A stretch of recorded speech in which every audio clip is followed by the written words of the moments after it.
నవ్యని మర్చిపోలేకపోతున్నాను రా. ఒరే ఏంట్రా అలా ఉన్నారు?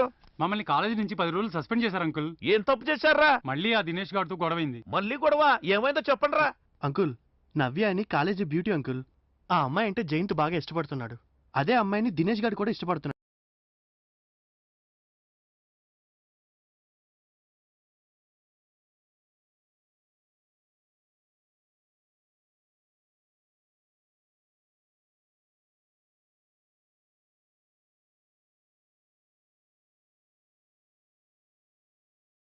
హలో, వచ్చేస్తున్నాను.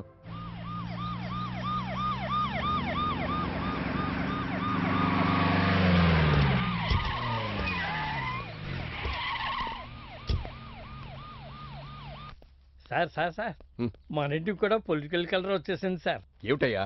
లేకపోతే ఏంటి సార్, హోమ్ మినిస్టర్ గారు మన ఇంటికి రావడం ఏమిటి? హోమ్ మినిస్టర్ గారు మన ఇంటికి వస్తున్నారా? సార్ ఈ ఇంట్లో 3 ఓట్లు ఉన్నాయి సార్. ఛీ, నీ నోట్లోంచి ఓట్ల మ్యాటర్ తప్ప ఇంకో మ్యాటరే రాదా? ఇప్పుడు వచ్చిన మ్యాటర్ వేరు. అవతల నాకు మంత్రివర్గ సమావేశం ఉంది, రా తొందరగా.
ఒరే సన్ను, మ్యాటర్ ఫైనల్ అయినట్టే.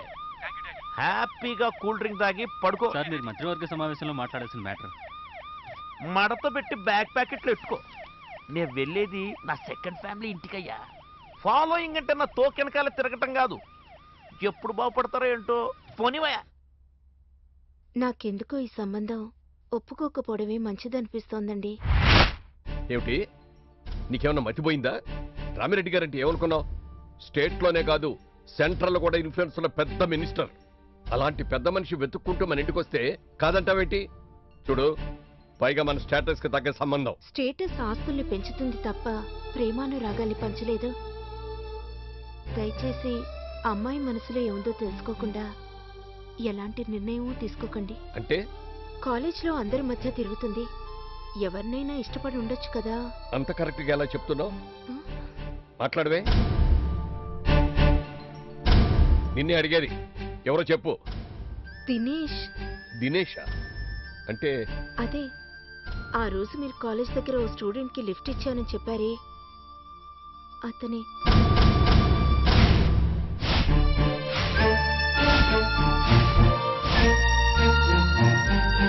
మొన్న నవ్య బెడ్రూమ్ లో తన ర్యాక్ లో బుక్స్ సర్దుతుండగా నవ్య బుక్ లో దినేష్ ఫోటోని చూశాను.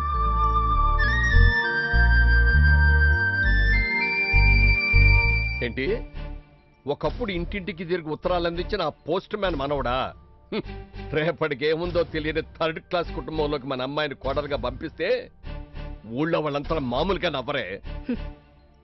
ఎవరో నవ్వుతారని అమ్మాయిని జీవితాంతం ఏడిపించే ఈ ఫస్ట్ క్లాస్ రేంజే చాలా గొప్పదని మీరు మురిసిపోవచ్చు. అది నాకిష్టం లేదు. ఈ విషయంలో నాకు ఎవ్వరి ఇష్టాలతోటి పని లేదు. దాని పెళ్లి దానిష్టం అని మీ నోటితోనే చెప్పారు కదా, అది కూడా మర్చిపోయారా? మర్చిపోలేదు. మనకున్న ఒక్కగానొక్క అమ్మాయిని అమెరికా పంపించి దూరం చేసుకోవడం ఇష్టం లేకే అలా అన్నాను. అందుకని ఆస్తి ఐశ్వర్యాలు మనకన్నా ఎన్నో రెట్లు ఎక్కువ ఉన్నా ఆ మనుషుల గుణగణాలు తెలుసుకోకుండా వాళ్ళకి మాటిస్తారా? కాస్త నా మాట వినండి. వినాల్సింది నేను కాదు, నువ్వు నీ కూతురు. రేపటి నుంచి అది ఇల్లు కదిలి బయటికి వెళ్ళడానికి వీల్లేదని అన్నచ్చు. అర్థమైందా?